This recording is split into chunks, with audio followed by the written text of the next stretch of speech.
warahmatullahi wabarakatuh. Sahabat VGH dimanapun Anda berada, alhamdulillah, puji syukur kehadirat Allah Subhanahu wa Ta'ala yang saat ini kami hadir, kami berniat untuk sharing di hadapan Anda semua.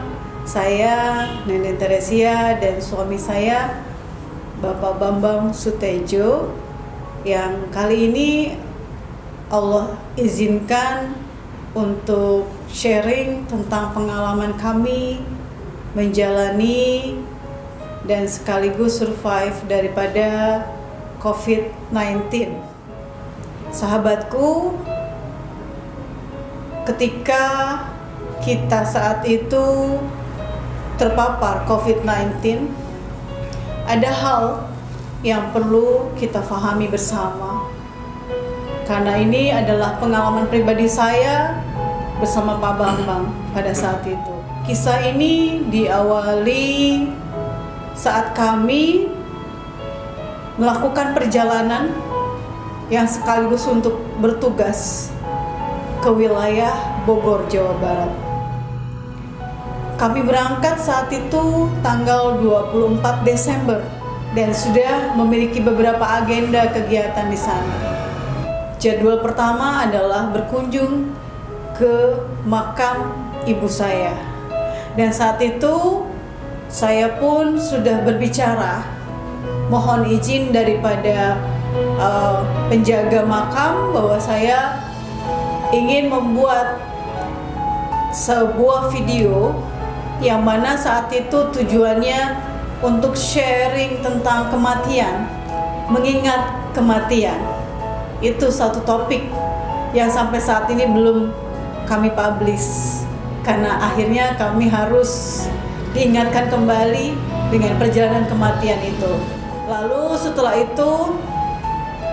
itu tepatnya hari Sabtu tanggal 26, kami sudah ada jadwal lagi untuk berbagi kebermanfaatan tentang energy approach di hadapan para coach-coach hebat dari Smart Coaching Solution. Banyak sekali update yang kami dapatkan pada saat itu, termasuk saya dan Pak Bambang banyak belajar lagi saat itu. Dan setelah itu barangkali karena kelelahan fisik, karena kami sebelumnya juga sudah ada full jadwal deadline pekerjaan-pekerjaan yang harus diselesaikan sebelum keberangkatan, harus menyiapkan juga sebuah training yang betul-betul berbeda, karena ini pertama kalinya, first time kami berikan praktis langsung di hadapan para coach, tentunya Coach 3.0 Coaching ESQ. Lalu setelah itu berangkat daripada pertanyaan dan sharing-sharing yang ada di kelas saat itu, pada akhirnya saya pun diizinkan Allah untuk membantu seorang coach yang saat itu memang sepertinya menurut kami membutuhkan arahan dan bantuan kembali, begitu.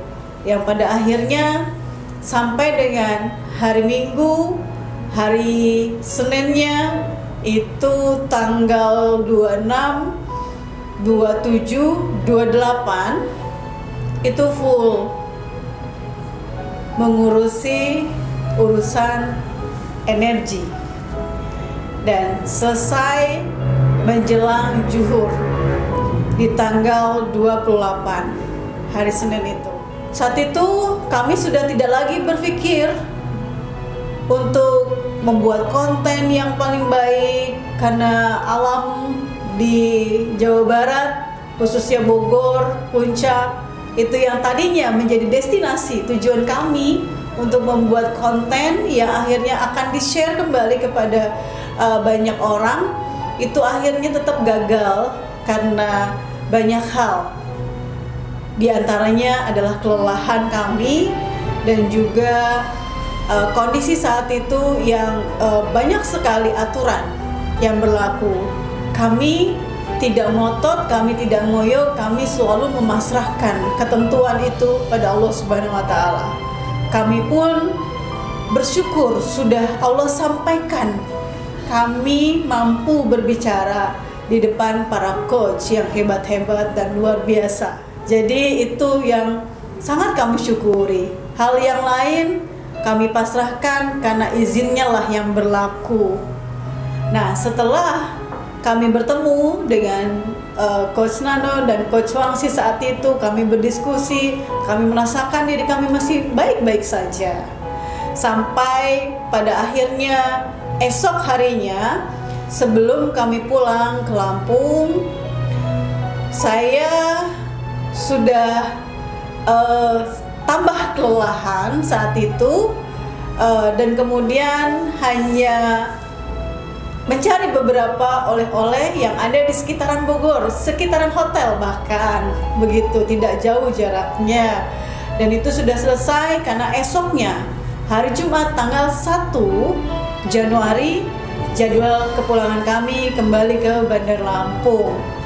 Dan kami adalah orang-orang yang sesungguhnya sudah care terhadap kesehatan, khususnya saya yang selalu cerewet sekali dengan Pak Bambang, yang cerewet sekali dengan tim.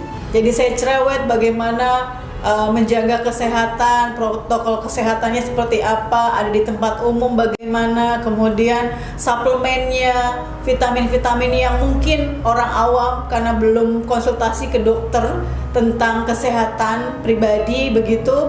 Namun dari suplemen semuanya alhamdulillah sudah memenuhi persyaratan untuk menjaga imunitas pada saat itu, karena semuanya dibekali dari mulai masker, sanitizer, suplemen, makanannya pun semuanya, dan nggak sembarangan itu. Namun apa yang berlaku adalah ketentuannya. Qadarullah, pada saat itu tepatnya tanggal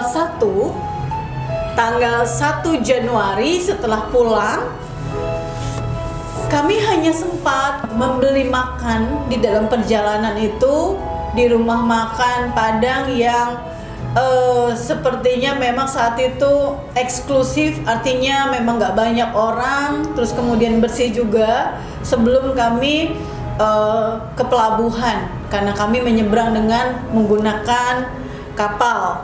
Jadi kami melalui darat dan laut. Lalu setelah itu kami naik ke kapal. Kapalnya pun kapal eksekutif, kapal cepat yang eksekutif. Nah, pada saat itu saya hanya merasakan keraguan pada saat kami hendak sholat zuhur saat itu, dan hari itu hari Jumat. Mas Basit lebih dahulu sholat Jumat, namun saya, Pak Bambang, masih menyelesaikan makan siang itu yang dibawa itu di tempat yang dianggap bersih, dianggap tidak ada keramaian sama sekali seperti itu. Dan kemudian setelah itu kami tetap melakukan sholat di dalam kapal. Saat melakukan sholat itu, sebelumnya ada keraguan di dalam hati. Keraguannya adalah tentang berwudu. Bukan tidak baik tentang berwudunya, namun keraguan di dalam hati saya adalah itu pintu gerbang kelemahan kita. Yang tadinya kita menjalankan protokol kesehatan yang luar biasa ketatnya, namun ketika berwudu itu bisa dengan mudahnya begitu. Itu suara hati saya sudah mengatakan demikian, namun tetap saya lakukan. Nah, dari situ ternyata wallahu alam apakah memang dari situ, karena yang saya ketahui 3 sampai dengan 5 hari inkubasinya.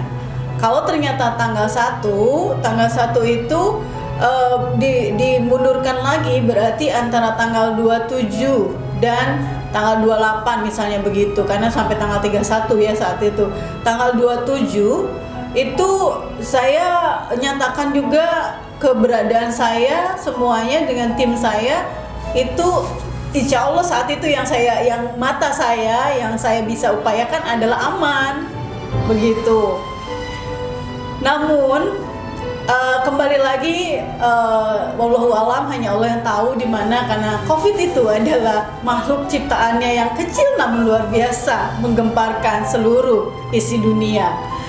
Jadi saya hanya menarik timeline begitu, apa yang menyebabkan sehingga nantinya bisa saya share agar semuanya bisa tetap menjaga kesehatan masing-masing seperti itu. Cukuplah kami yang mengalaminya, yang lain tidak. Bahkan saya pun sempat berbicara kepada COVID-19 itu di dalam diri saya sendiri, wahai COVID, cukuplah kalian berada di dalam tubuhku, dan jangan pernah keluar lagi sampai kalian musnah di dalam tubuhku.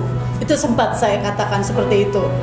Jadi tanggal 1 itu kami tiba, sebelum maghrib kami sudah ada di rumah, dan sempat menjalankan juga sholat asarnya juga di rumah. Saya hanya merasakan sangat kelelahan saat itu, belum ada gejala yang lainnya. Nah, ketika itu terjadi, saya hanya bisa tersenyum, kemudian akhirnya saya baru bisa beristirahat mungkin sekitar pukul 9 malam. Nah, saat itulah ketika tidur sudah mulai bergejala. Gejala yang pertama yang saya alami adalah saya flu berat, padahal sebelumnya tidak. Kemudian setelah itu langit-langit di mulut saya itu semuanya perih. Mungkin saya berpikir yang positif, saya kelelahan karena saya memang atau sering banget kalau kelelahan itu radang gitu misalnya, atau flu itu biasanya terjadi, dan flu saya sangat berat biasanya. Dan lewat tengah malam, berarti itu sudah mulai masuk tanggal 2 Januari, suhu tubuh saya sudah semakin meninggi. Saat itu saya merasakan bahwa ada keanehan, karena biasanya saya jarang sekali demam tinggi. Kenapa? Karena di timeline saat saya masih kecil, bahkan saya dijuluki anak emas karena sering sekali sakit-sakitan, dan memang sering sekali demam pada saat itu. Usia saya usia 0 sampai dengan usia 8 tahun, bahkan terakhir yang saya ingat adalah ketika saya sudah masuk SMP, itu masih sering sekali demam naik turun. Maka ketika demam itu muncul, di dalam tubuh saya seperti merasakan saya sedang membuka sel memori tentang demam itu. Ya wallahu alam, apakah imunitas saya pada saat itu cepat sekali sehingga inkubasi yang tadi 5 hari itu tidak, tapi langsung saat itu. Jadi ketika siangnya saya terpapar, malamnya langsung saya demam begitu. Kalau yang lain mungkin butuh waktu 3 hari, 5 hari sampai halnya betul-betul ngedrop begitu ya. Kalau saya hanya membutuhkan waktu kurang dari 24 jam saja yang menurut saya terpapar dari kondisi demikian. Ternyata COVID itu mencari kelemahan kita. Saat dia masuk ke dalam tubuh kita, apakah melalui hidung, mulut, atau mata, bagian yang pertama-tama diserangnya adalah penyerta atau penyakit bawaan sebelumnya. Itu pengalaman pribadi saya. Yang biasanya saya flu, kalau kecapean, kalau kelelahan, terus kemudian radang di bagian atas bukan di tenggorokan, dan itu berlaku seperti itu. Maka ketika itu saya hanya menganggap itu normal, biasa aja flu, karena saya juga kecapean, saya kurang tidur, saya kurang makan yang betul pada saat di sana gitu misalnya. Nah, itu terjadi. Jadi artinya bahwa ketika dia masuk, dia mencari kelemahan kita. Jadi bukan kelemahan imunitasnya saja, itu pengalaman saya pribadi. Dan sama seperti makhluk Allah lainnya, sama seperti makhluk yang Allah ciptakan seluruhnya di muka bumi ini. Ketika awal penciptaannya berjanji kepada Allah menjalankan misi di dunia ini.